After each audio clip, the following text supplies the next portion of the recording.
ভিক্ষা করব। কেন বলছি,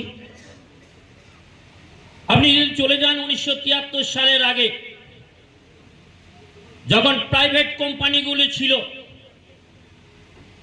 কুমারটিতে ছিল মোহনলাল গোয়েঙ্কা, বাঙ্কলাতে ছিল বার্ড কোম্পানি। সেই কোম্পানির আমলে যারা কাজ করেছেন, যারা বয়স্ক লোক আছেন এখানে, তারা দেখবেন সেই টাইমে বিভিন্ন প্রদেশ থেকে আমাদের এখানে কয়লারির খাদানে কাজ করার জন্য এসেছিলেন, পেটের তাগিদে, পয়সা রোজগার করার তাগিদে। কিন্তু প্রাইভেট আমলে, কোম্পানির আমলে যদি কোনো দুর্ঘটনা ঘটে যেত খাদের মধ্যে, তাহলে